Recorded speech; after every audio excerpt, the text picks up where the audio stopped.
And you got your head all the way up it.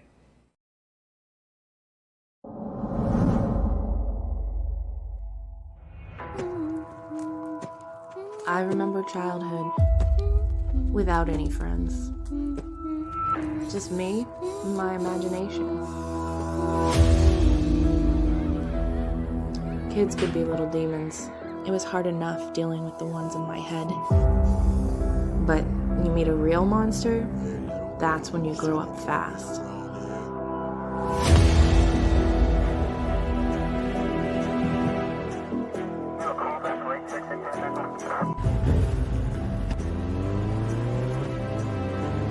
I couldn't deal with it alone. So I made up my own friend. Krim's my best bud. I don't know what I'd do without him. But there's some things we should keep locked away. Not the imaginary friends, but the imaginary fiends.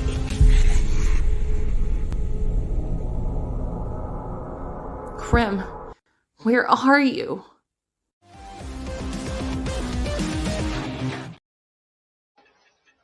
Yes, you. Do you dread waking up in the morning?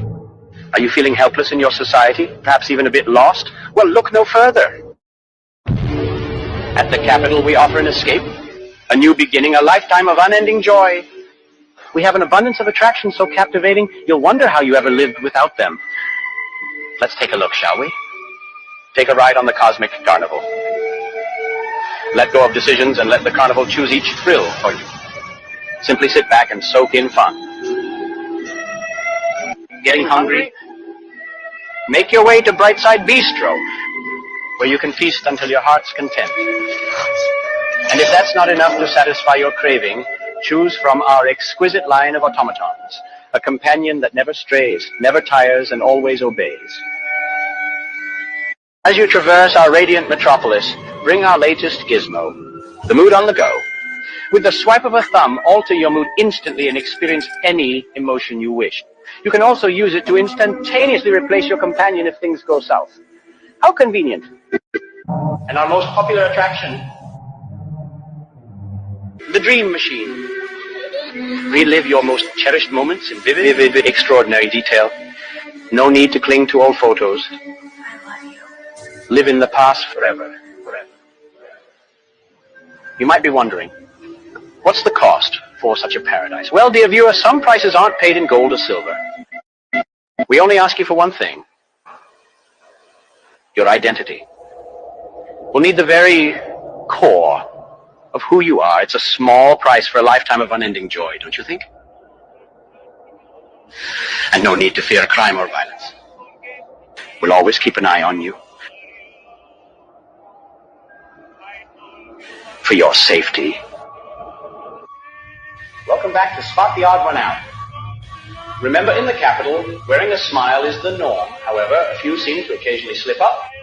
No worries. This is your golden opportunity. If you see someone forgetting their grin, report them to us and stand a chance to win fabulous rewards. We'll make sure to turn their frown upside down.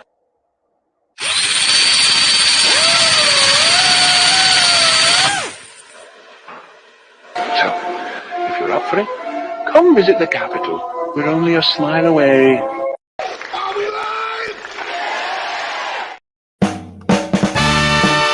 It's Friday. You know what that means. It's the Diaz Brothers Show. Pull up your seat. Turn the volume up. Here they are, Brandon and Phil Diaz. Hello. Hey. Sorry for the extended intro there. We had to render out the AI. Yeah, it was live AI rendering. I was actually, while the intro was happening, I was typing all of the prompts that was going on. So thanks for sitting there. We got 33 people in the chat. Share this out. We did tweet it out. We're back. It's Friday. Ready for the weekend. Yeah. CGIF. I feel like it was just Friday. I don't. I feel like we did a lot this week. I feel like when there's more stuff you do during the week, I feel like the faster it goes. Faster it goes. Yeah, I guess so. Yeah, we did do a lot of work this week, moving stuff. There's Pinball Expo that's out in Schaumburg this weekend. Right. So we moved a bunch of games over there. So if you guys are in town, there's a big pinball convention. I don't really know how people do people sell pinball machines there? I don't know. And I really wouldn't call it big either, but there is a The pinball room's convention. big.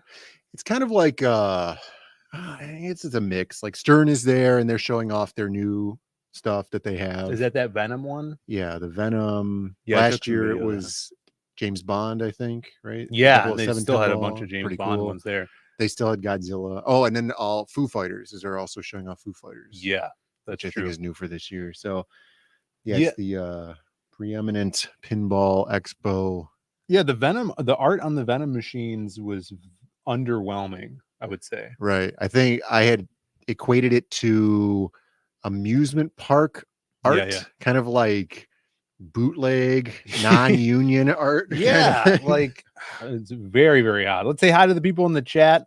What is up, everybody? A lot of people already packing in here. I'm scrolling all the way back up. We also have a questionnaire going on, a Q&A. So you guys could ask us questions and we'll get to those because I kind of had nothing to talk about today. But, going through my Twitter bookmarks, I'll bring some stuff up. Let's see. Mr.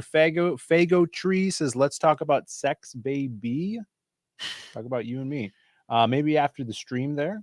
Matt Downey, what is up? Bear is in the chat. Good to see you. Good to see everybody in the chat. What's here. up? Past Master Dan. Amanda B. What's up? What's up, Amanda? Yeah, Amanda says you should talk about trivia. So this is the big thing that's going on tomorrow. yeah, that's cool. Saturday they do the chat. Last week was a great episode of the chat. I think everybody should watch it. This weekend they're doing trivia tomorrow, so I am excited about that. And I think I should have some time to be in the chat there tomorrow. So everybody go in the chat tomorrow. I think they're going to do prizes. There's been talk. Don't hold me to that. Amanda did tweet about someone wanting prizes. So they might do like an Amazon gift card or something. And then you could trade that into the Indian IRS when they call you. Yes, they accept those. Yeah, they only accept Amazon Oh, gift wow. cards at the Indian IRS. It's amazing. Crystal McGee, good to see you. Crystal was just on. She was on the Creative Block yesterday. Awesome to hang out with her. Let's see what other people are saying. Citizen Ronan is here. Alex VRB, the meme master. Norn Rad, good to see you, brother. Norn Rad says he wants more Magic Op 3, Brandon. Yeah, that would be awesome. Wants that Magic Op 3. Snarchicon DM, good to see you. Why are you gay? He says we can talk about that. Creators Outlet, Bobby, good to see you, Bobby. And with a super chat, Bobby says talk about H cups. That's pretty big. That's a bigger. big topic. That is a big topic. Yeah, I don't know if this stream's long enough to talk about H cups, but thank you for the super chat, Bobby. Always awesome to have you around in the chat. No, it's working. Probably playing.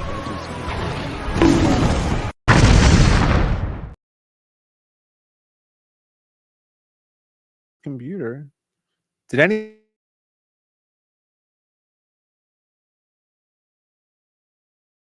All right. I think that worked. Are we back? I hope we're back. I feel getting called out for misgendering. I don't know these things. Sorry, Mrs. Fago Tree. How am I supposed to know? Is there a picture? Let me see. Scroll all the way down now. Oh my goodness. Remember when StreamYards used to not? All right, there's a picture. I see a phone. Yeah, but those could be anybody's boobs. Yeah. I apologize. Who did I miss? Chimera's here. This is calling you falling down, Brandon, still? It's getting there. With the glasses. Yeah, we did the big it's getting there. The big glasses reveal last week. Was that last week? It was last Friday. That's right. So if you guys missed it, you missed out on Brandon's glasses. See, Brandon get glasses. See, Angela Curry wasn't here last week. She missed it. She wasn't here at the end. No, I feel like she she's missed here the toward the end. glasses. She missed the statue that we talked about. Mhm. Talked about a lot of stuff last week. Yeah, there was progress on the statue. I've primed it. Oh, like with paint primer? Yeah, I've primed the statue. All right, that's good. Are you And- gonna paint it? Yeah, I'm gonna do a paint job on it. Nice. Another super chat. What happens to Brandon? Who's the new guy? I guess Bobby wasn't here last week either. I think it's a Clark Kent and Superman type joke. Yeah. I was here the whole time, everyone. Oh my god. That was me. I don't have a gasp. I only have a or a boo. Yeah, if there was a falling down type movie, I guess seed oils would be one of the things that would push me over the edge. Yeah. Right. I've would never go. seen the No, film. dude. Literally, I went to a restaurant. When was it? Let's talk about it. Was it Sunday?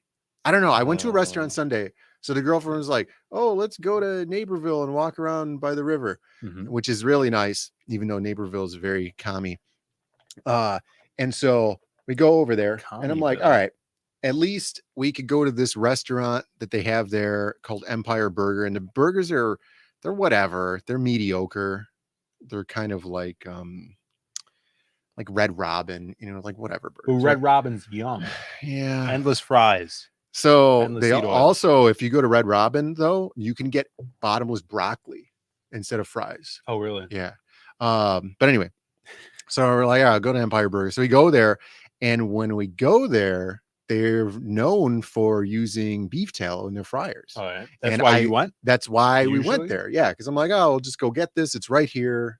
I mean, we're at the river. It's basically on the river. Yeah.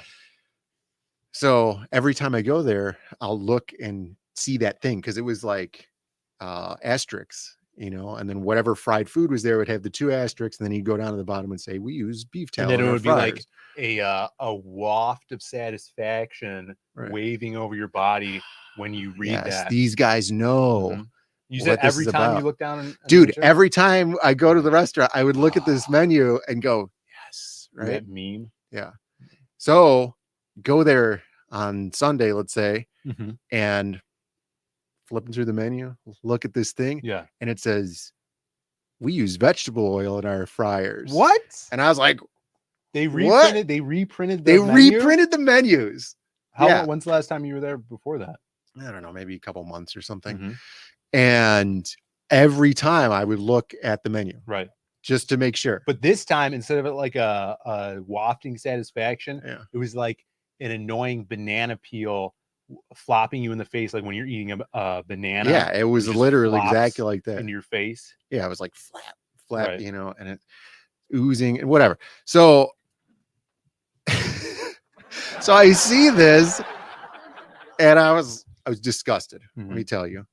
And then the waitress comes over, and I'm like putting my jacket back on, put my gloves back on, Your shoes. yeah, I'm putting my shoes back on, buckling my belt again, Where are you going? and then. So I'm like, "Oh, I see you guys switched over to vegetable oil instead of beef tallow in your fryers." And she's like, "Yeah." And I'm like, "That sucks." And she's like, "Oh." I'm Should like, ask "Well, her why though. she doesn't know. She's just some waitress." I'll tell you why. It's because they're commies. Oh, That's why. Yeah, it's a hipster place. So like they don't give a shit. So you're thinking they're But- seizing the means of production? Well, they probably are trying to go vegan or something. Some vegan queer probably complaining about it. And because like sometimes those places, the vegan people will go there and they'll just eat fries, right? Like that's what they want to eat. And so Yeah. like you can't eat fries if they're in beef tallow Remember that meme? for vegans. Yes, That I do. So yeah, that's what happened. And dude, So where'd you go after that? I went to a smaller local place over here called Country House. Oh, yeah, That's yeah. well known for being haunted. That's right. And Spooky their season. burgers are better than mediocre. They're a little higher tier. Yeah. And pretzel buns, which are really good. Those are good. And then you could get a baked potato. So, if you Baked don't want the potato's seed oil, good. they use seed oils in their fryers, but you could elect to not have the seed oils. At this other place, it was basically the only side was fries. So, or chips. Yeah. So at least at Country House, you could get, vegetable or, like broccoli. Haunted burger. Yeah. is what Or you're the baked saying. potato, which is what I get. Let's see. We got Shani in the chat. It's good to see you, Shani. There she is. What's up? What's up? And a couple of memberships. 5 gifted memberships from a one Sumo Thori. Thank you so much. I guess I would have to scroll back up so we can see who grabbed those. Let's see. Henry Bemis got one. Eric Hutfels, who was just complaining that he lost his membership. Jesus! So thank you, Sumo, for giving us. Chimera also was gifted a membership by Sumo Thori, Jordan Hurst, and Phil Devereaux. And Chimera down here, he returns the favor by gifting 1 membership. Thank you so much. Rand Chimera. Nada picks that one up. And Rand Nada. Yeah, all the regulars on And then board he again. uses my bit, which is Chimera says he's a generous god. My joke. But now people posting the big bean. I'm seeing Yeah. a lot of emojis being used. So yeah, thank you guys for being here. 40 people in the chat right now. And we're gonna get to, let's see how many questions we have here. I want more. We got some good amount of questions coming up in our Q&A. So if you guys are on YouTube, you can go in the question section and ask us a question. If you're on Rumble, which there's 3 of you over on Rumble, just type it in the chat if you do have a question. So I appreciate that. But speaking about members, we just put up we have 2 member tiers, Brandon. We got was it $2.99, which is the regular membership. You get exclusive member content, like if we're showing pages from our comics, or if we ever do any more bikini car washes. I don't think they had one this year. I don't think they did either. Very sad. And then last week we tried to go to. They don't want to hear any more of my falling down stories. Brandon had another falling down story. We were gonna go to a freaking Twin Peaks because they had costume Rand night. Nada might be the only one who wants to hear it. But We were I don't gonna go think to Twin everybody else Peaks because they had costume night where the waitresses wear costumes, but they were too busy. Not even too busy. No, dude, Too they were incompetent. not too busy. They had plenty of open tables and they just didn't know what was happening. Well, I didn't even and they go were getting very inside. curt with everybody for no reason. And I was like, you know what?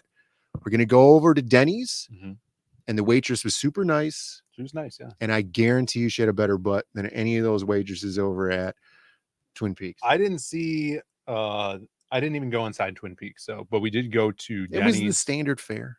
But Denny's was probably better anyway. Oh, the food was much better. Good food. I had some salmon, and then we also got some work done as we did well. get some work done. At the Denny's. It looked like big professional Mhm. guys there. That's true. And we sat across from the booth that Jim Steranko sat at right months ago when we were there true. as well.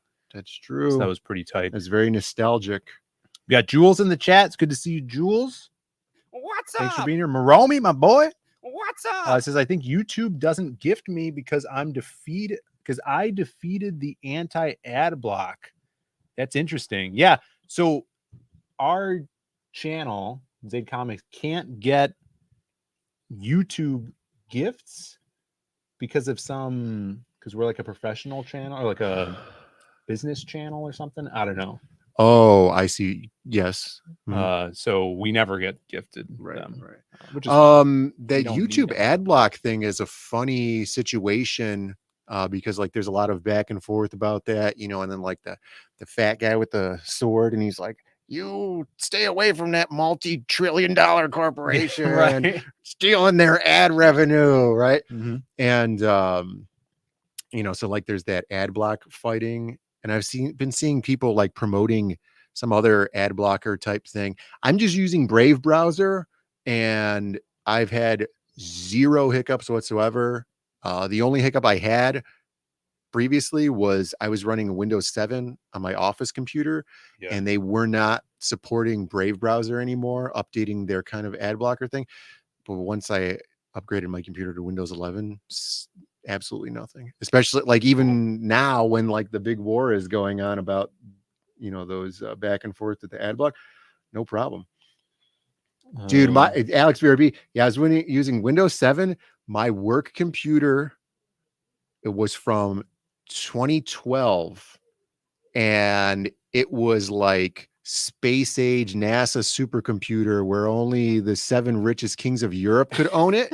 Yeah. And it was still just as good. The only reason I had to switch was because the programs could no longer be installed on it. Like I couldn't run new programs, but processor wise and functionality wise, it was still completely good. We got Deer Man. What's up, Deer Man? Great to see you, brother. Thanks for being in the chat. Yeah, later on in the show, we're gonna have in about 45 minutes, we'll have John Hervey come on. We talk about his book. I know I didn't tell you this, but we're gonna talk about Black Tiger Volume. Wait, somebody's coming on to the show? Yeah, we're gonna talk to him for the last 30 minutes. You do a little promo at the end here. Our boy John Hervey. And then we're also going to, before that, we're going to get to your questions. So if you have any questions for us, John, look, Johnny's in the chat. Everybody's here. It's great to see everybody. Still on Windows 7, no shame. Yeah, I just got a new computer and it's very nice. It's the same computer that we're using at work now. I mean, I'm not using it at work. Right. But I'm just saying that the work computer. Yeah, I mean, it's just nice to have a new computer that's not 15 years old. Oh yeah, definitely. Like a lot of the things I use are 15 years old. Sure. Whoa. Yeah. Noah in the chat says, "Who's the old man on the left?" It's me. You could recognize me without my glasses. Oh my God, it's him. Put the glasses back on him. Unrecognizable. I know. All right. So, if any of you were wondering what day it is, here you go. Today is fine day in California. Huh? There you go. Xerxes the Great once again gifting One Zaid Comics membership here. There he is. So Jay picks it up. Yeah, Desolate Soul Studios gotta gift a membership. Thank you so much for being a part of the crew. And speaking of, that's a perfect segue into what we were talking about, which is our memberships. Like I said, we have the two tiers. You guys, when you're gifted them, you get the basic $2.99 tier, but we do have the Zaid Raider tier, which allows us to make some extra content for you members that are at the Zaid Raider tier. And this week we just put out I think this is the 6th Ricky Rouse strip, a special spooky version. This is our Halloween Ricky Rouse strip. Spooktacular. This is the Halloween extravaganza. Look at him. He's all scared. Yeah, the lighting is great. Yeah, it's super fun. Blue Moon is so good. Yeah. So if you guys don't follow Doug Smith, Blue Moon Cartoons, he does all of our Ricky Rouse, our new Ricky Rouse stuff for the channel memberships. And it's just so fun. Just kind of a little creative outlet to get these kind of comical, more humorous strip ideas out there, and hopefully maybe make them printed. Soapmaker says Monald Muck. Yeah, he's another completely original character. Yeah, totally separate universe. Actually, they have nothing to do with each other. And Ricky Rouse. Yeah. Yeah. There's no Monald Muck in our world here.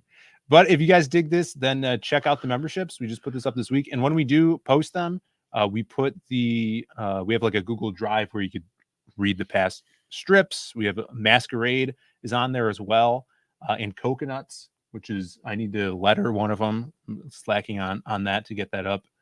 But these are super fun. And yeah, it's basically like a big climax point in the Coconut storyline. Yeah, this one I was like, man, we really should do a Ricky strip. So I hit up Blue Moon. I'm like, hey, could you just come up with a Halloween one and then an idea for that? And he ran it past me. And I'm like, oh, this is cool.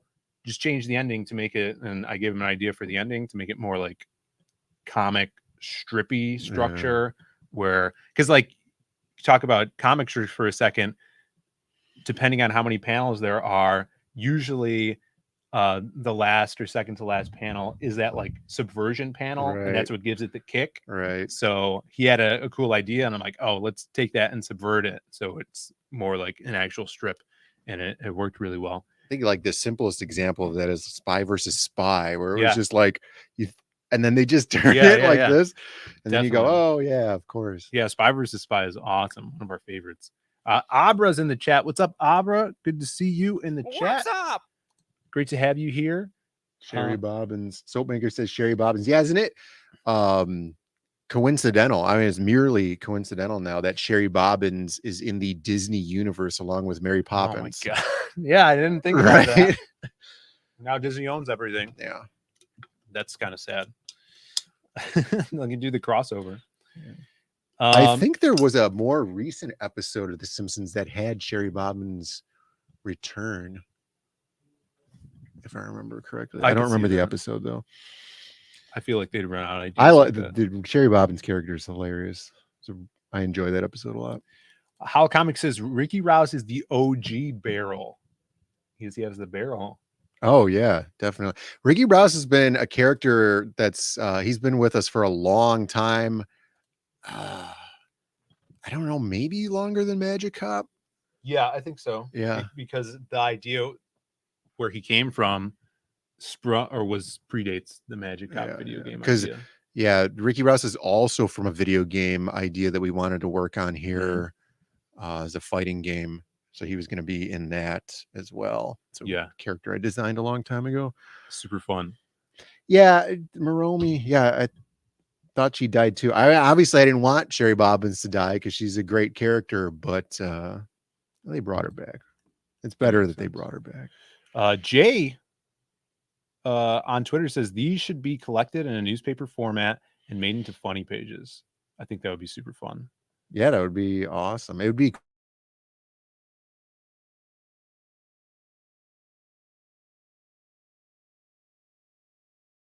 there. Yeah, I think that would be super cool. And like, I really should get on top of batching these out because they don't really take that long to come up with and stuff. And basically, you're just taking an old Garfield comic strip and then adapting it to a Ricky Rouse character, right? Yeah. But instead of lasagna, he really likes burritos. Yeah. Yeah, a lot of people are really into burritos. But I think this is a really excellent way, the like YouTube subscription stuff. And then we've been working on our website. Thanks to Shani, who's helping us out on that. Yeah. Even though I guess I bothered her on the day of her daughter's wedding yesterday.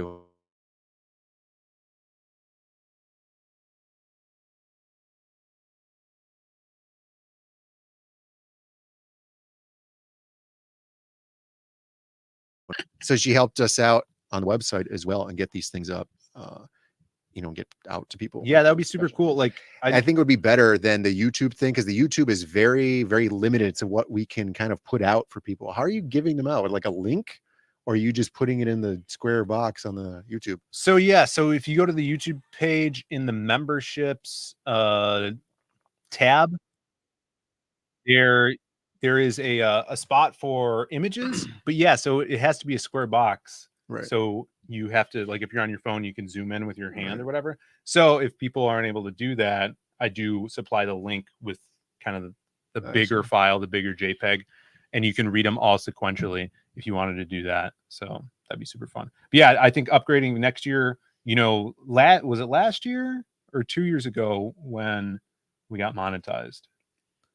Do you remember? I think it might have been 2 years ago. Well, like I kind of made it a goal to get everything in a row lined up so we can get monetized. And, that's when we debuted the set after we were monetized. So for this coming year, for 2024, we really want to get our website in line, like a Michael Bancroft or Eric Weathers, so we could crowdfund stuff, maybe and Irene's website is awesome too. She actually has like the first 20 pages of her book on there for people to read, which I think that would be something we'd be interested in doing for maybe the first silhouette story in the Lost Pages 1, which is like 15 pages. Oh yeah, I was thinking if we do something that was not her book, right? Yeah, we're not going to put Fiendish on our website. Yeah, we do the Lost Pages, and since the Lost Pages is kind of like set up like vignettes, and even the midst of the Lost Pages, maybe we could put like the People's 4-page story on there, so our audience could jump on if they're kind of being like, oh, what's this all about? So I really want to do that too. And maybe kind of like character bios would just be like cool the too. Sugar Hill Gang. Yeah. What about the Sugar Hill Gang? They could jump on it. Oh, that's right. Batman 89 Chimera having a stroke in the chat, just screaming out things. Man, 89. Shani, I would wish your daughter a happy birthday, though. That is. It was a wedding. A wedding. Sorry. Alex VRB, what's up? It says the sequel to Lost Pages. Oh my God. How many times? How many It's years? funny every time. I don't know what you're complaining about. How many years? All right. So yeah, we popped that up for members and put out a little update on Twitter. We'll probably do an update on the campaign page as well for the Lost Pages. But check this out. This art is insane. People messaging me being like, dude, who colored this? The colors look so good. And I'm like, every time someone asks, I'm like, it's the same colors we've been using for 5 years. It's Eugene. He's just a badass. Yeah.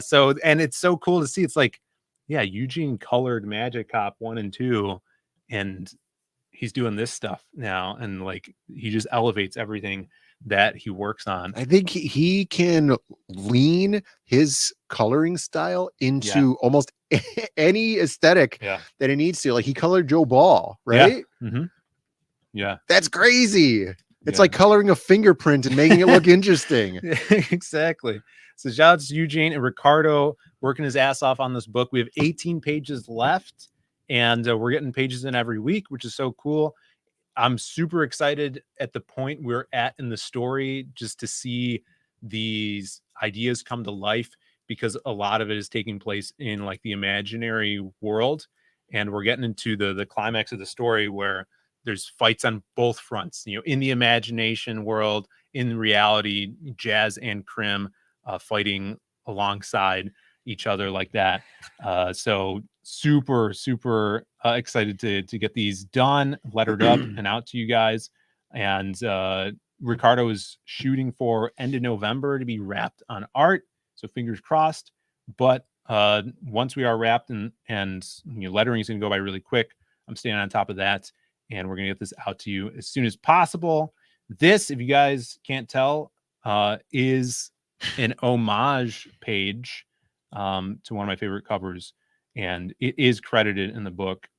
So I'm super excited about that. Super fun. Cool. So thank you guys for all the support. Let's see. The colorist can curve. Oh my God. Yeah, because Michael Bancroft is asking us why we won't reveal who the colorist is. Yeah. It's tagged right there in the post. It's this top one. This one? The toppest one, yeah. See? You'll have to read the book, Bancroft. You have to get the book. Pattern Bemis, the art we've been seeing in Lost Pages looks so great. I agree. It's so cool that we've gotten to a point where we can be putting out this quality for you guys. So I wanted to show that off. Is it though? Yes, it is. Yeah, it's good. All right, should we get into awesome one saying that strep throat comes from unwashed glasses? Yeah. I'm imagining he's probably talking about drinking glasses. Oh, not okay. Yeah, but that's one thing that I'm really not enjoying about glasses is I have to clean them all the goddamn time. Oh yeah. Yeah, you never really think about that, huh? Right. I'm just thinking about not getting glasses. What do you think about that? Could do that. I recently found out that you could buy online myopular cheaters for, you know, like if you're nearsighted and you need to see farsighted, because like if you go to Walgreens or something, they only have like the farsighted one, so you could read, but you could get cheaters for far vision, and they're stupidly cheap. What's that mean? What's a what? Myopular? Right. Go on. What is it? So that's when you're nearsighted. Okay. But what am I buying? You can buy cheater instead of going to the eye doctor. You could just, or having your glasses made, you could just buy ones that'll already work. Yeah, you could just buy them on like Amazon or whatever. But don't you need a specific prescription? Right, that would be the thing. So like if you are at Walgreens and you are farsighted and you need to read, you could just keep trying them on. You just have like generalized. Yeah, there's levels. Yeah, you know, and then you just go, oh, I need more. The other the problem with the myopular ones is that you can't try them out because they don't sell them at the store, or I haven't seen them at the Do store. they have reverse bifocals? Yeah, where it's like the top of them are for farsighted people. that's regular for reading signs. Yeah, no. So you know what I'm saying. So bifocals, you got isn't it the prescriptions down here so you could read? Well, if they have it up here, so when you're driving, Bifocals are for people whose eyes are completely destroyed. So you could just tilt your head down and you could look at the top of your glasses while you're driving. No, you should just do like the old man thing where they're always down here and you just see normal, and then you're gonna do like one of these. You just get bifocals. You look like Benjamin Franklin. Oh, Golden Gear Brother says trinoculars. That's what we need. Trinoculars. Alex VRB says one of my eyes is worse than the other. I get an eye exam and buy them online. Right. Yeah, you know, most people's eyes are like. That reminds me of that Foo Fighters song. One of my eyes is worse than the other. Yeah. Remember that one? I think that was the original working lyrics, and then they changed it because it was stupid.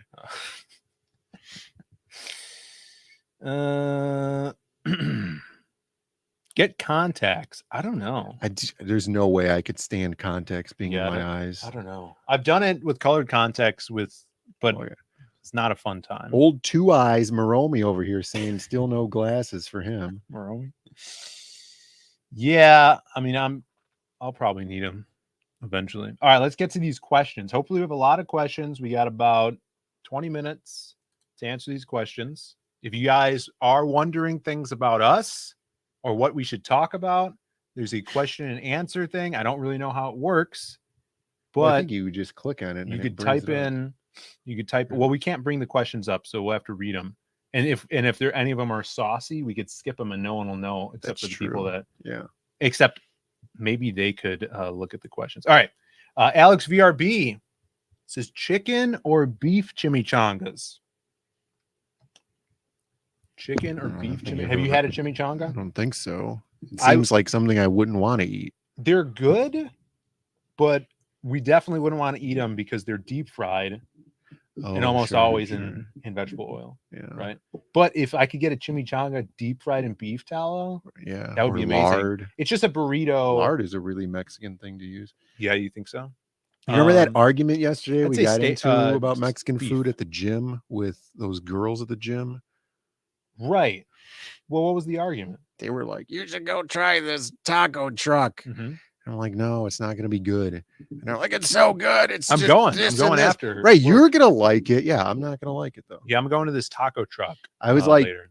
Mexican food relies entirely on a giant mix up of ingredients. And I don't like my food like that. And they're like, meh. Well, here's the thing about, I'm not huge on lettuce. Yeah.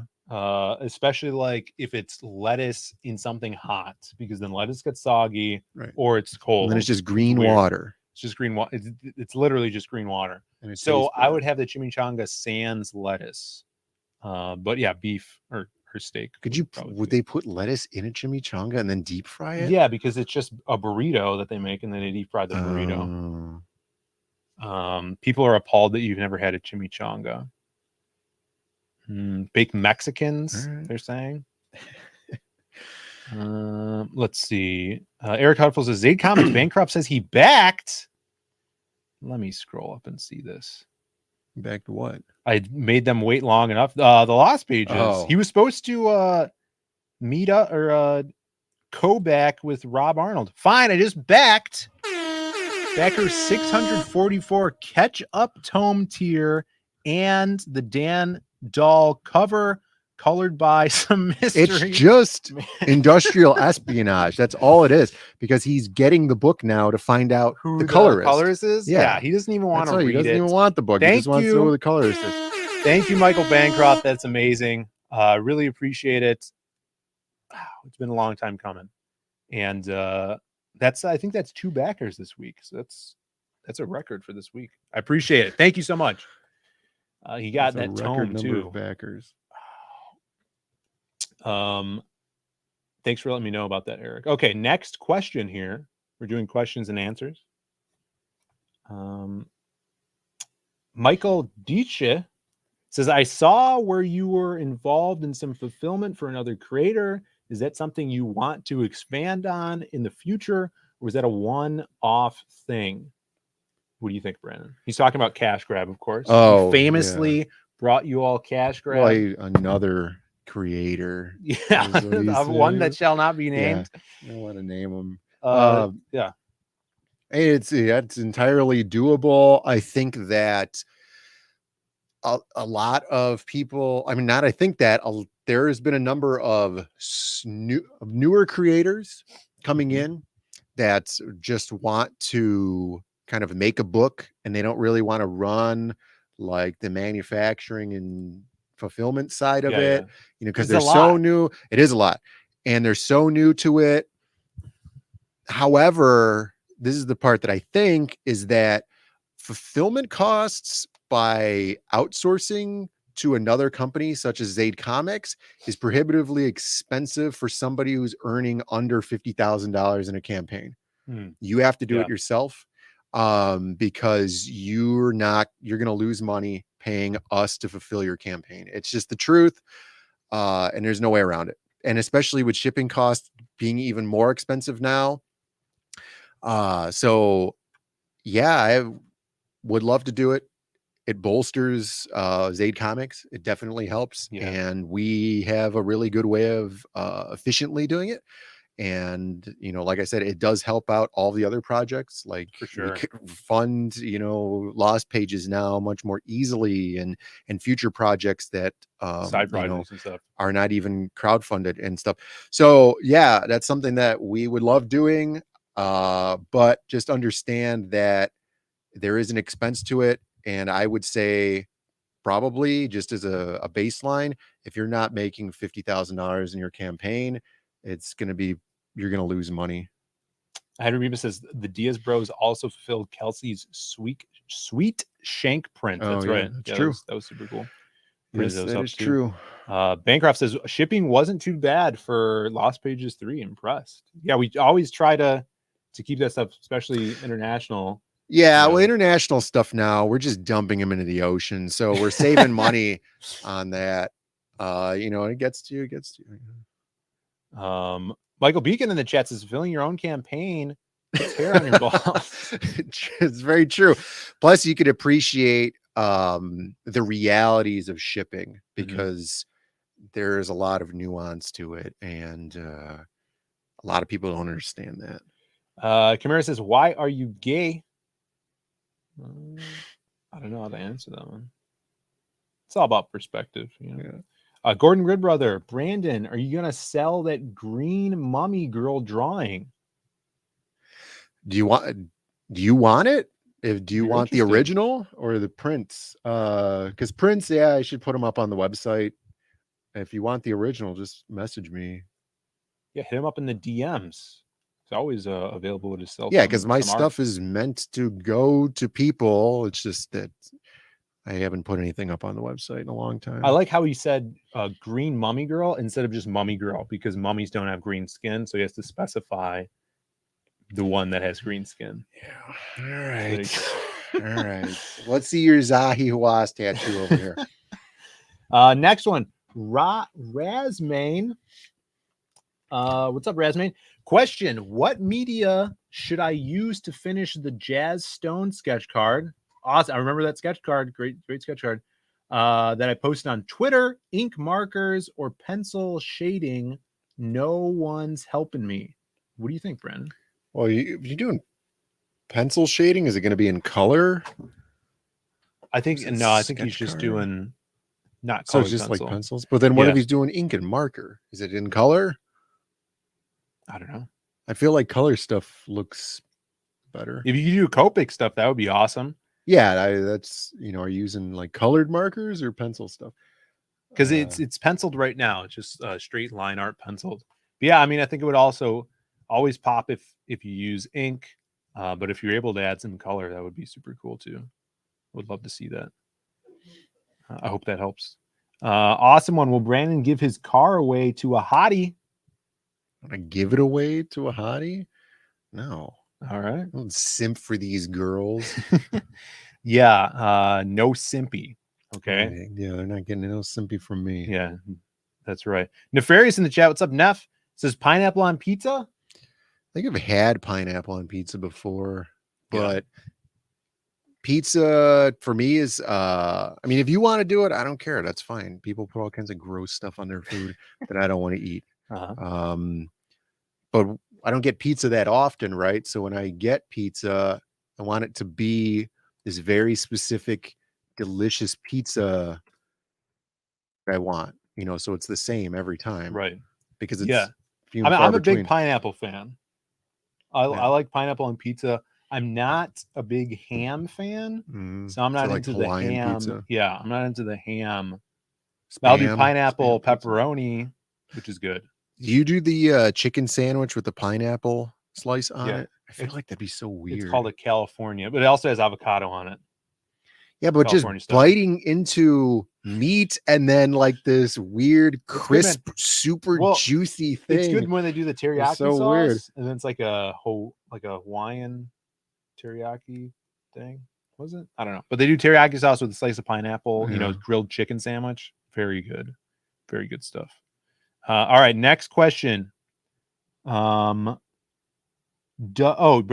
probably doesn't understand this question. Does this work, or is this Jake dressed like bunghole Pikachu?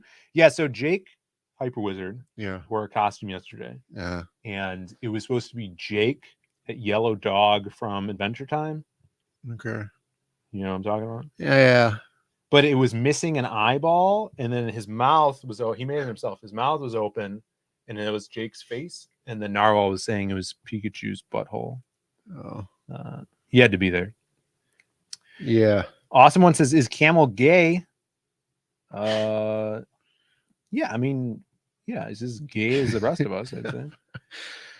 Sure, why not? Bobby says, worst celebrity meeting experience. Lou Ferrigno. Yeah, but we've met him multiple times. Yeah, but it still counts. Yeah. It's like, what's the worst hamburger you've had or cheeseburger you've had? Well, I've had many cheeseburgers. Yeah. So there's a bad Lou Ferrigno celebrity experience. We don't meet a lot of celebrities, We used to go to Wizard World all the time when you were younger. Phil, probably like preteen even. So younger than 10. I was obsessed with Lou Ferrigno for whatever reason. I don't think that's true. No, why? That doesn't make any sense. Yeah, but that's the thing, right? Why would you now explain? If you were not obsessed with Lou Ferrigno, explain your next action. You insisting on buying an Incredible Hulk hero click and then gifting it to him. I don't remember that at all. This is the situation. I blocked it out. Okay. So we had met Lou Ferrigno maybe twice before this because he was like the Hulk, right? He was a nobody, right? He was a virtual nobody at this point in time. On King of Queens, right? He had not been on King of Queens yet.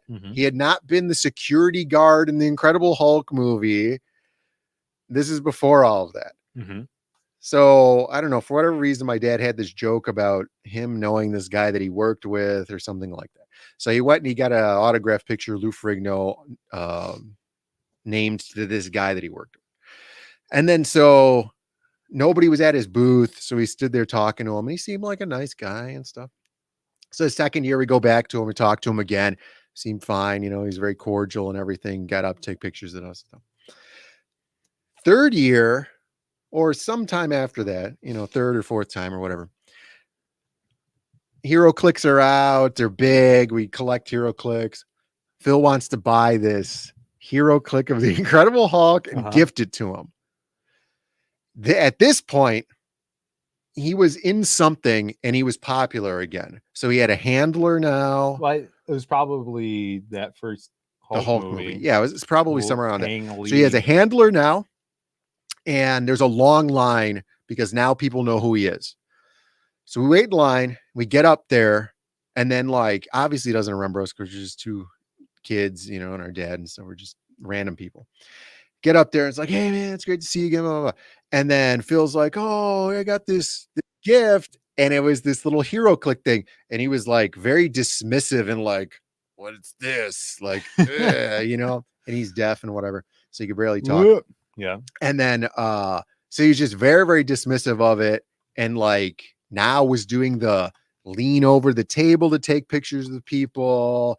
And his handler was like very shoo after this and stuff. And then, and then we were like, oh, fuck that guy. Yeah, I don't remember giving him I remember the good times. Right. But why? If you were not obsessed with Lou Ferrigno, why would you have done that? I swear to God that happened. That was the situation. Right? I just really liked HeroClix. Right. Well, you wanted to give him this thing, and it's probably some Chinese dump right now. In China? Yeah. Oh my God. This isn't even my... Because he threw it in the recycling bin, you know, because he's, you know, conscious of the environment, I guess. But it's well known that a lot of the recycling just gets shipped to China. Is that true? There have been many documentaries about it. All right. Well, we have a couple more minutes before John hops on here. I wanted to show... Wait, we didn't even read any of these comments about... No, the comments about this Lou Ferrigno story. Right. Never meet your heroes. Yeah. He wanted a Coke, not a HeroClix. Let's see. Lou mad, Lou angry. Was this when you were fat? Yeah, of course. For sure. Definitely. Let's see, scrolling up here. Yeah, I do have we have a picture with him. I've shown it on streams before. Yeah, it's in that art book, right? That's autographed by a bunch of different this artists. like Julie Bell, Boris Vallejo. Is that his name? Art book. There is somebody with the last name Vallejo who is an artist. Boris. We'll just call him Boris. That's his name. You guys know who I'm talking about. Yeah, so this is why I'm very apprehensive to meeting DJ Qualls, because it's going to ruin the entire image I have built up in my mind about him.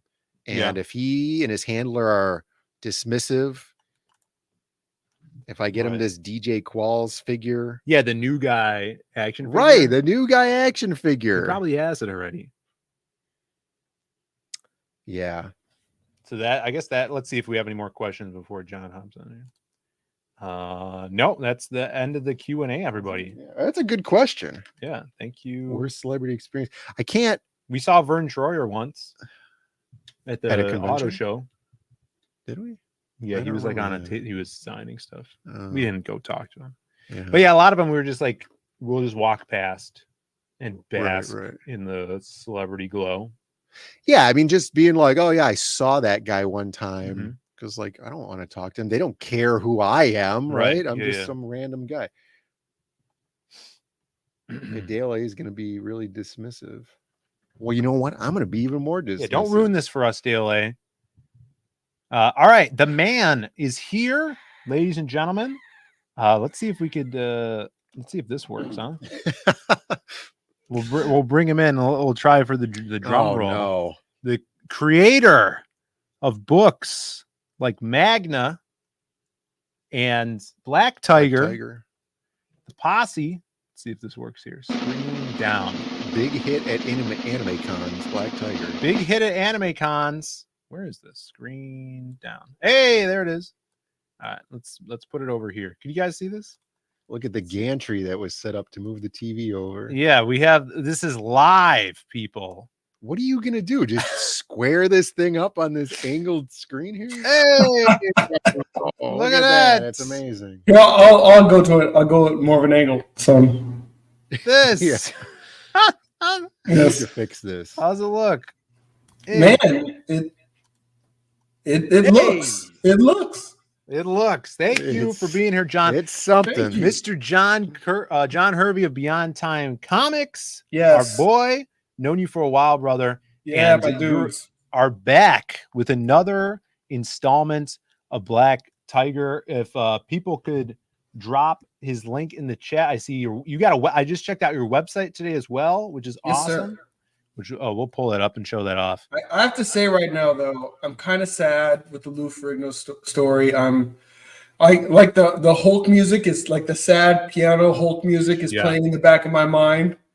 And I'm just like, so sad, and it's just, instead of Bill Bixby, it's me just walking off, like trying to hitch a ride, just walking off. Well, it's weird because I don't remember that. I remember there's a stigma of like, the last year we went and met him was not enjoyable.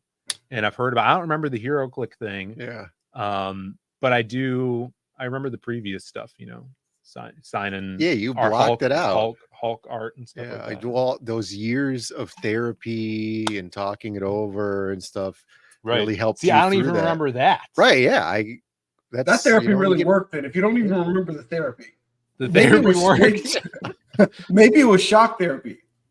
Well, I'm sure that if you go and meet Lou Ferrigno at a convention now and he's another big nobody again, he'll probably be nice to you. I hope so.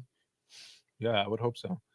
Well, let's talk about you, John. You've been doing this for a while now and kind of introduced a lot of people to the artist stylings of Rod, who's now blown up. And you're still working with him, which is awesome to see on the newest installment of Black Tiger. Yeah, he didn't treat me like Lou Ferrigno. I can't get over it. I'm sorry. I'll let it go. I will let it go. I appreciate your sympathy. But dude, Black Tiger is back. Magnum was awesome. The previous installments of Black Tiger. And the thing that I love what you're doing is you're doing these long runs, high page counts as well.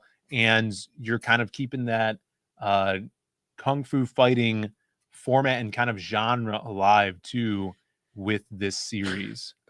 That's right. I mean, just like you guys. I mean, you guys have a bevy of different content that you're working on. Get to work on stuff that you love. I love martial arts. I love superheroes. Yeah. So you're gonna get all that goodness. You're gonna get a little gangster flair. You're gonna get some mutants. You're gonna get some just a lot of fun stuff. The thing that I love about this too is there's so many like different kind of like ancient culture stuff you're going in through. Like if you look right here, this is the awesome cover by Irene. You have the two kind of cultures that you're touching on here, almost being like a Aztec Mayan temple kind of pyramid in the background, and then also this kind of Asian almost pagoda-esque type building back here too. Talk about that a little bit. So this portion of the story goes into a little bit more of the history of the power. So you get to see some of the history of the power in the ancient Mayan culture, and you also get to see it during the feudal Japan era. So you're starting to get more of the pieces that are brought together with regards to what the power really is and how it's manifesting itself. So it's fun. We're really starting to unlock some stuff. I mean, with this, we are essentially on issues 10, 11, and 12 of Black Tiger. Awesome. If the first 6 issues being Legacy of Fury, Rod and I started that back in 05. Wow. That's when Rod and I started working on that. So the fun thing is if you pick up Legacy of Fury and then you pick up these newer installments of Hidden Dragon, you're really going to enjoy the story, but you're also going to see the progression. And I'm sure your brother kind of feels that as an artist, you're continually progressing, and hopefully for us as writers as well, right, bro? We're continually progressing and continually growing. So it's we're growing as a team. So we've definitely hit our stride, but I'd like to believe we're all getting better at our crafts as well. Yeah, I mean that's the goal, right? Doing these projects, and it's I was told early on before I ever started writing comics. I was told by some friends who were making comics and guys in the industry that you're hopefully, I mean, usually this is how it works. Your worst book you put out is your first book. Right. You get that out of the way to jump in there, and then everything is a progression from that. Like everything I do, I try to top the last thing that I've done, and always am trying to absorb as much knowledge of the craft and writing. Like, I used to listen to music at the gym, and now I'm looking up, creative writing videos, stuff like that just keeps my mind into this stuff. And hopefully, that is what helps me push forward in, the exercise of the writing process and stuff like that. Isn't it funny? Cool. Like everything becomes research. So yeah, it's like, yeah. So like, whether you're looking into things that are historic, or you're looking at, just trying to get a handle on, some topics that you can really leverage in your properties. So, I mean, I'm like you, it's, whether I'm listening to podcasts or I'm reading other content, Right. it's just a great exercise. You're continually growing, and let's be real. I mean, everybody is stepping up their game in the indie. In CG, it's like I look at people's second, third, and fourth books, and I'm just like, wow, okay, everybody's leveling up. So it's like, I want to level up. I feel like I have no choice but to level up.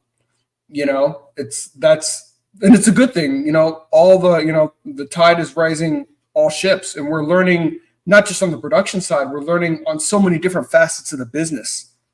Definitely, the things we need to do to go to the next level. There's a couple things I wanted to pick your brain about, because a lot of the fans and readers are surprised that there's not actually a big like surplus of stories that are kind of like superhero based. Yeah. When I look at something like this, it reminds me of like Master of Kung Fu, or even something like Black Panther, right? Because you have this kind of legacy character that the mantle is being passed down from generation to generation, like the Phantom, like Black Panther. Right. And I dig that, because that's very much a superhero element that you have in here. Kind of talk about that. And, I think a lot of people that are craving for a feel of something like that, like superhero stuff, should definitely check this book out. I love the whole idea of the superhero mantle, and we've seen it kind of played out in different ways. You see, there have been different folks that have held the mantle of Batman, but Bruce Wayne is Batman. At the end of the day, Bruce Wayne is Batman. What I wanted to do with Black Tiger, is to have a mantle that's been passed down through time, and it gives the story. And one of the reasons why I called the company Beyond Time is we pick up now, in the present, but it gives a path to tell stories of prior wielders of the power. So part of what I'm doing here in this story, opening things up in feudal Japan, during the opening things up with this mine ziggurat, is also opening the door to be able to tell stories about prior wielders of the power, as I work to also kind of loop that in with what's going on in the present. So I love that. Personally, I love that, just as a, if you want to call it a trope, that's fine. I have no problem with tropes. I love tropes let me tell you, I love tropes when they're well executed. I have no problem with tropes. Yeah.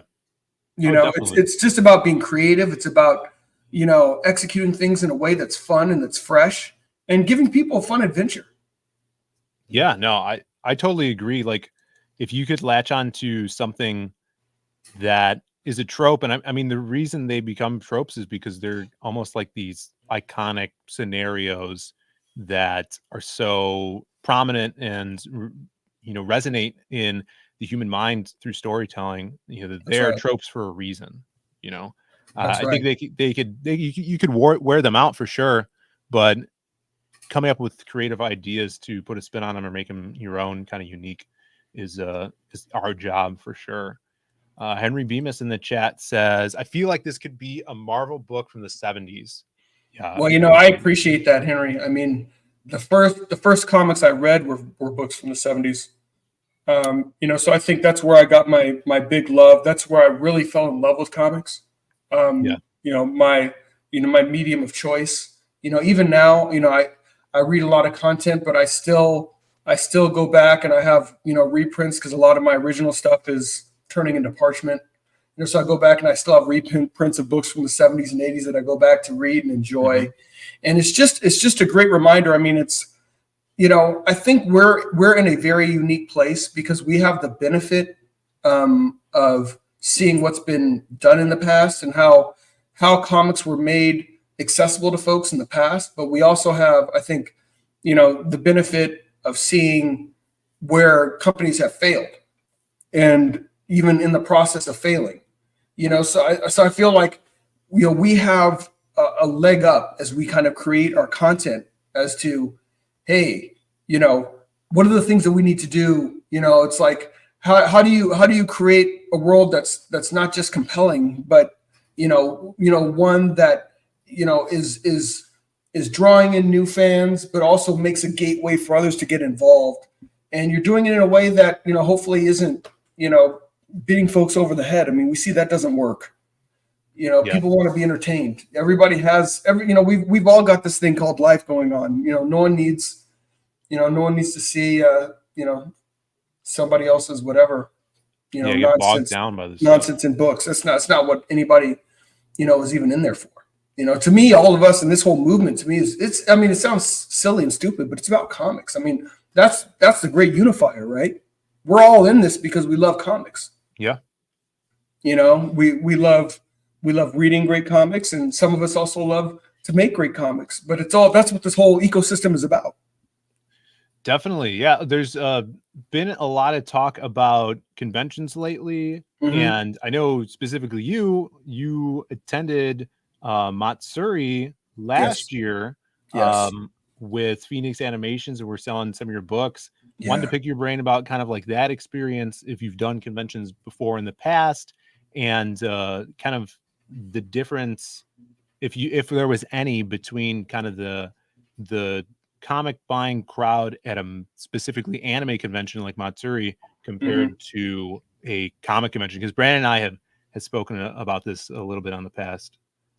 Yeah, the thing, I think it's easy to feel like, okay, well, the weebs are only going to want weebery. At the end of the day, people want good content. Yeah. So one of the things I realized I had to do when I was at Matsuri is give people sort of a bridge, from Black Tiger to kind of some of the stuff that they're used to seeing. So whether it's Demon Slayer or, letting them know, hey, these are the kinds of elements that are in this story, and then like, oh, okay. So like, with Black Tiger, talking about the martial arts elements of the story and, kind of tying that in. And the thing is, people at the end of the day, they do enjoy kind of that, that personal element of, okay, well, you're creating something that's new. Maybe they were expecting not so much Western art at Matsuri, but I sold more than I expected to going there, knowing that it's a manga and anime show. Yeah.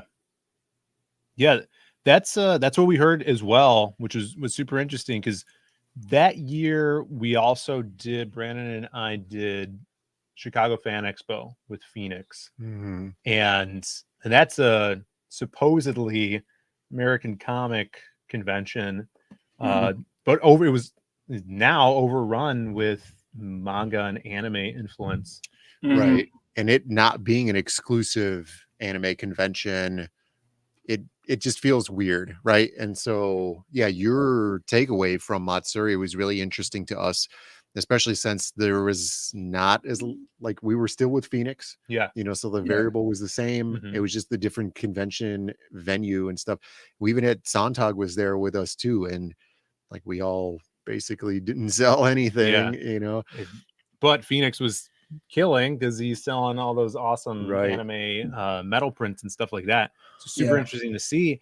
And we talked to Phoenix about it a little bit. We've mentioned this before, but the theory of the average anime watcher has probably read more manga than the average Marvel superhero film watcher.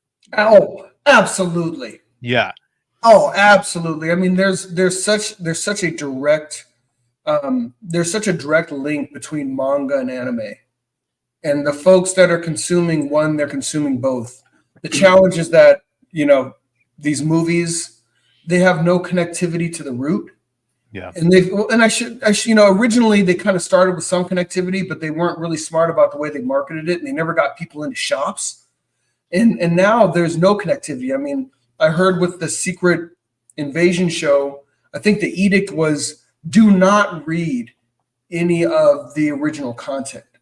Wow. So the Yeah, creators, the actors, they all went in, so they just took the name and then they just did whatever they wanted to do. So it's like with no connectivity between the two, there is no bridge. Yeah.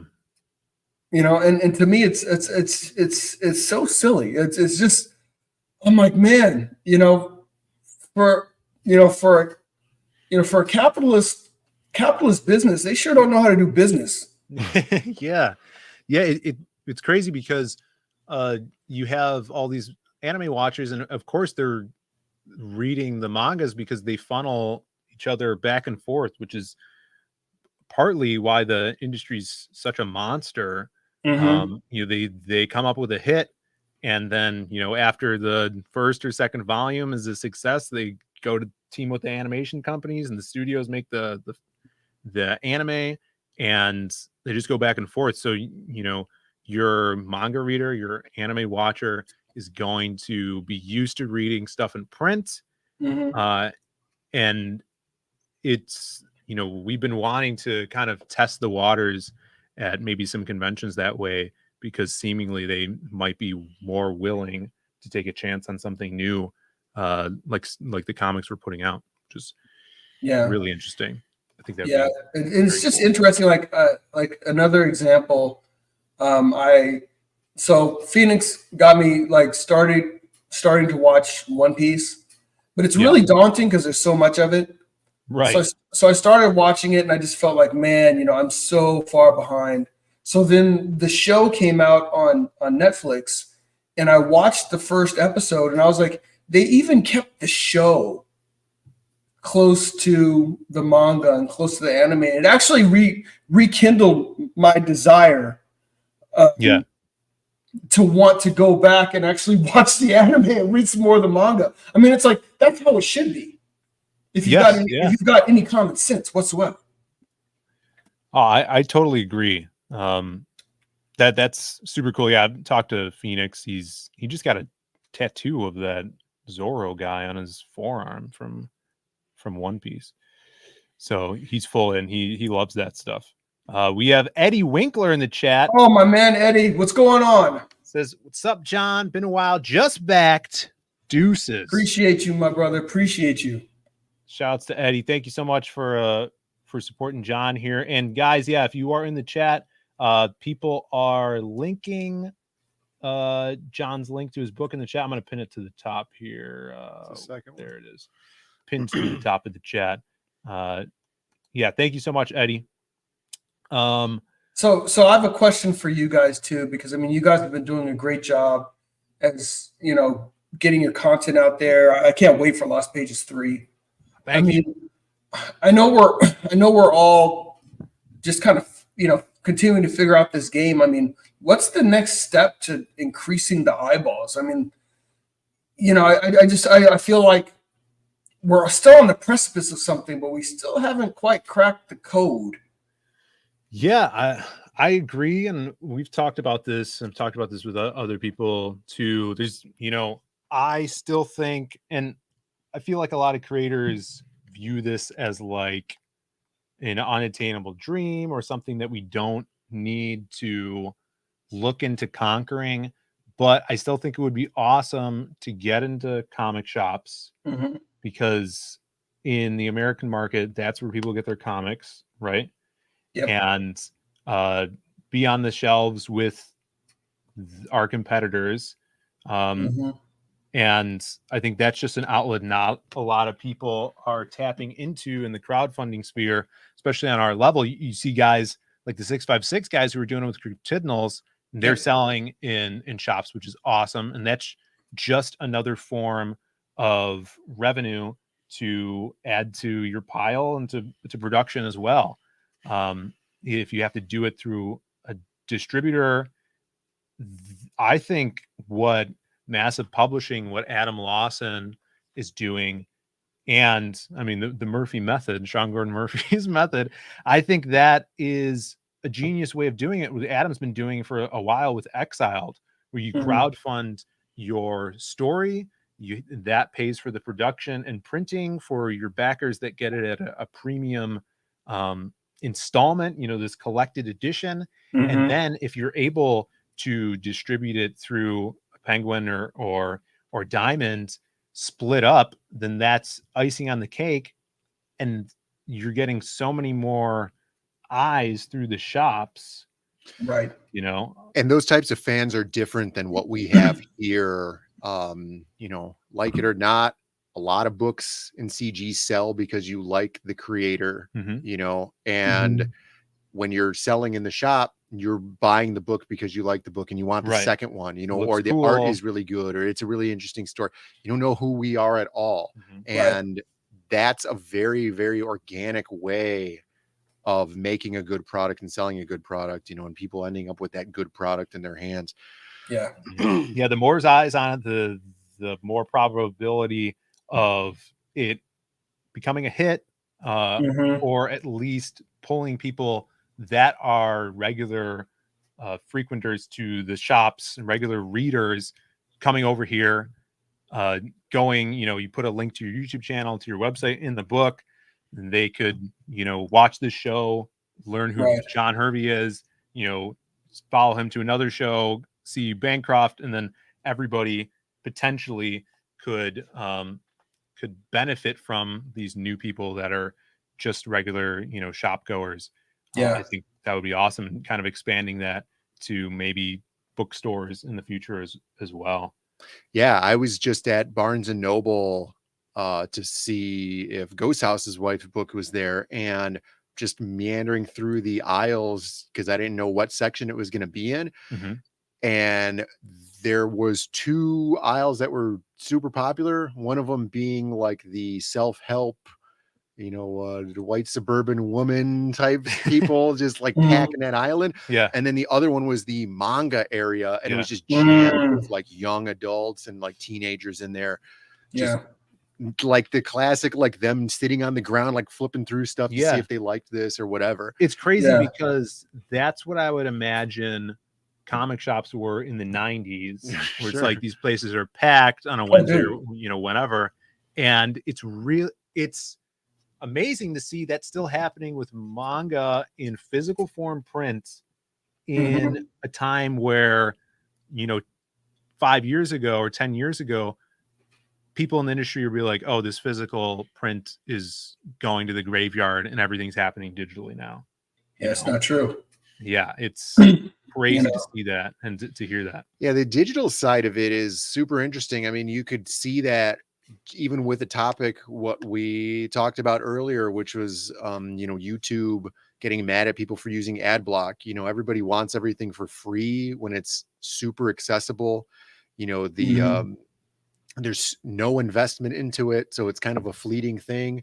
Like webtoons and stuff. And not to say there's a lot of people making a lot of money on webtoons, but you have to have such a huge population of people reading your stuff before you can monetize. And that's a big thing. And like, hey, if that's where you're going after, there's a huge market there and there's a lot of money to be made on that. But that's a broader type of audience, and you have to be willing to grind for a long time with no income off of it, because the conversion rate seriously is between 1% and 3%. And I kind of see that webtoons thing, like people that are making webtoons and making money off of webtoons, and I know that webtoons, I'm sure, takes a cut from that. But what they also do is a lot of the people, almost every big webtoon creator has a Patreon as well. They have another way to get income off of, early sneak peeks from their stuff. And that would be, kind of a similar idea of doing your crowdfunding and then putting it in Absolutely. stores. Right. So it's just another path of revenue. Yeah, the psychology of that, I feel like people are so conditioned to subscriptions now that if you could come up with some sort of subscription basis, that's a good way of making money if you have the population to pull that 3% Right. of paying customers out of. Mm-hmm. Yeah, it's kind of a backwards way of doing it from what we're doing, though. Where like the webtoons would be the comic shop, and then the Patreon would be the crowdfund. If that makes sense, where you make more of your money off of the crowdfund and more of your money off of the Patreon or your subscription-based website or whatever, and then Right. more of your eyes come from webtoons, and more of your eyes come from the comic and shop. like, who's saying this here? Alex VRB is saying you can drown in the sea of webtoon entries. Yeah. And like there's other stuff out there, like, a webtoons thing, like even Ricky Rouse, I would consider like almost a webtoon just because it's digital exclusive right now. Right. You're only getting it on the internet, That's what I'm talking about strips, that, and Yeah. the investment point into those things people want to be low. Yeah. And I've, Neff and Global Frequency was just talking about a similar topic of like, how do you compete and get more eyes on your work and stuff. And he was talking about lowering the price because, people, especially at conventions too, are very used to buying a comic for $5, for 24 to 32 pages. And that's something he's really focused on. So it's awesome that we're in this space where there's so many creative people. A lot of them come from a business background like Neff, like Adam Lawson, and to kind of see what they're doing and trade ideas back and forth. I think that's really, really valuable for everyone right now. Yeah. Michael Bancroft, he's super successful. You see, he's got his website and he's doing his crowdfunding thing on here. He chimes in with a really good point here. You could just make your money at the poker table. That's right. Just abandon the whole thing and then just go straight to the games. Put it all on black. Let it ride. Awesome. Yeah. Well, thanks for coming on, John. My pleasure, guys. Appreciate the you. hour right here. And I'm glad Eddie Winkler jumped out. Maybe you got some more backers, but I know he definitely backed. And if you guys have not yet, you have your previous books available on this as well, right? I do. So all of the previous Black Tiger books, if you're new to Black Tiger and you want to get the full Monty of Black Tiger, you can get almost 350 pages worth. Damn. If you pick up Legacy of Fury and then both volumes of Hidden Dragon. And if you go a little bit deeper into the campaign, if you want any of the other Beyond Time content, there's a link to the in-demand store for Magna and the Posse. So you can if you get all that stuff, you'll have about 550 pages worth of Beyond Time goodness. So it'll keep you busy. Yeah. I love the stuff that you do. You're doing these long form, thick books, high page counts to keep your readers invested and putting out stuff regularly. I love to see it. And yeah, everybody needs to go out here, grab this. The link is pinned to the top of the chat. And you also have a website, which is Kick-Ass too. I think everybody should. That's important. Yeah, that's very important as an independent creator to have a website. So check that out. We got Rick Saylor in the chat. Great to see you. Great to see everybody in the chat tonight. And I think hopefully Bancroft is starting up his stream soon, and we will send you guys over there. Let me set up that raid there. So I don't know what he's talking about tonight. Let's see. Let's see if we could send you guys over. Mr. Michael Bancroft. And yes, thank you so much, Juju in the chat saying leave a like. It really helps out with the algorithm. Absolutely. Let's see. Oh, a little hot topics tonight on Bancroft's talking about Green Lantern and some mainstream stuff. So we're going to send you over there. Tell them we said hi. Go preach to everybody about backing Black Tiger. And thank you all for being here, all for the support, the super chats. We'll see you guys on Monday. Have a safe and great weekend. And we'll catch you on the flip-flop, everybody. See ya. Peace out. Peace. Threats are part of wrestling, you know? But you gotta look at the person that's making the threats. This fat son of a bitch is challenged all of us, has been world champions before, been in this business 15, 20 years, and this fat son of a bitch is gonna challenge us all out. Calm down, okay? All right? He's fat! I'm gonna... about this. I don't care if he don't... I'll make him bleed.